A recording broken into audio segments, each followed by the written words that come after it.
Well, the old adage, you are what you eat, rings true when it comes to how food affects your mood and health. Our next guest says what you're eating could be causing your mood swings, but consulting your dosha could also help. Sounds intriguing, right? Dr. Kulreet Chaudhary is a neurologist, neuroscientist, and expert in the ancient practice of Ayurvedic medicine. She's also an author.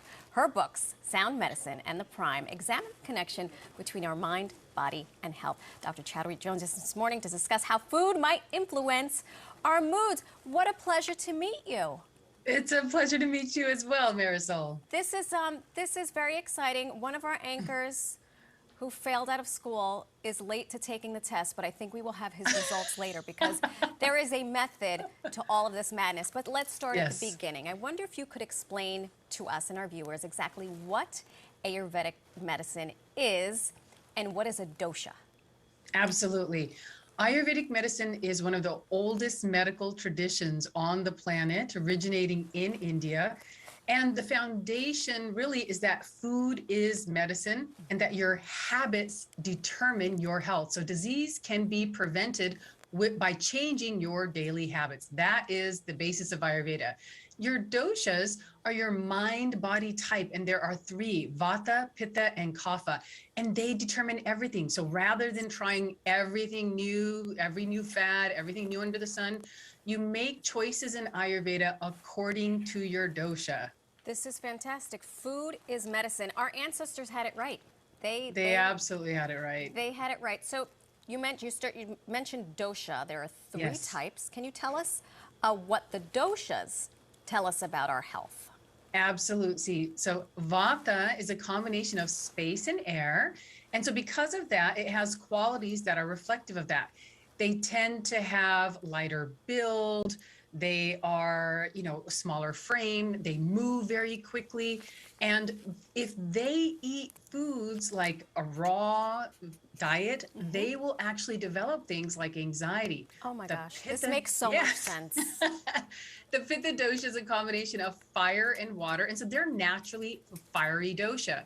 And so they tend to be medium build, very good muscle tone, and they're very goal focused, very driven people, high achievers. But because of their fiery natures, if they eat foods that are heating like chilies, peppers, garlics, they can actually develop things like anger issues or impatience. And kapha, which is the final dosha, is a combination of water and earth. They're the larger build, very steady, slow moving. And because they're already so grounded, if they eat heavy foods like sugar, dairy, and meat, they can actually develop mood disorders such as depression. Holy smokes. All right, I want to zip through what the different types should eat because I just got the results of these things, and suddenly everything is clear to me. Everything is now suddenly become clear to me about all these people I work with. Vata, the vata type, what should they eat and what should they avoid? So the vata type should be eating things that are really, really warm, unctuous, so oily foods, well-cooked, soupy foods, and they should be avoiding, as I said, raw foods and cold beverages. Okay. What about the pitta type? So the pitta type, because it's already naturally fiery, they need to avoid foods that are spicy, sour, acidic, or fried. And they want to be eating cooling foods. So things like green vegetables, coconut water is fantastic for them, and melons. Okay, and the last one, kapha? Kapha, because it's already very grounded and heavy, they want to avoid things like meat, sugar, dairy, oil, salt, and they do fantastic, Marysol, on a vegan diet. They're just naturally built for that kind of food. Okay, let's bring in the crew. I mentioned earlier we had our anchors take the quiz to figure out the dosha types. Let's share their results with you. Let's find out. Let's bring them in. Here we go.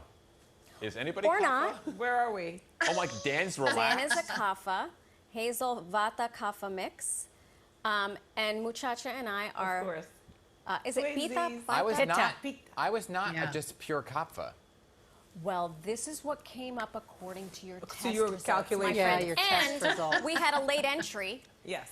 Ben Aaron. I'm vata. He is vata. Yeah. Which makes very good. so much sense. Yes, it does. It makes so much sense. When you put it all together, it makes so much sense. But what if you're a mix? Well, I was just about to say, you're just proving a key part of this is most people are a mix. So most people have one or two, but one will be more dominant at particular times. Right. So Marysol, this changes even with season, like during Pitta season, which is summer, your Pitta might go up. During Vata season, which is fall and early winter, your Vata can go up. You know, during different times in your life, your doshas can change. As you get older, Vata tends to go up. That's why as you get older, you have tendency towards constipation, dementia, anxiety, those kinds of things, because Vata is going up. So the key is really to get to know the doshas and then recognize what are the dominant ones, and then learn what are the things that aggravate them and what are the things that bring them into balance. If you had the most A's, you were... Vata, yes. Okay, so I'm a Vata. Vata Kapha mix. That's what I am. Yes. Thank Dr. you. Chaudhary, you have hit a nerve. We're going to have to bring you back to set us all straight. Well, set you straight. Set us all straight. Thank you so much. We appreciate the time. I got to go eat some cucumbers. We were the same thing. We were.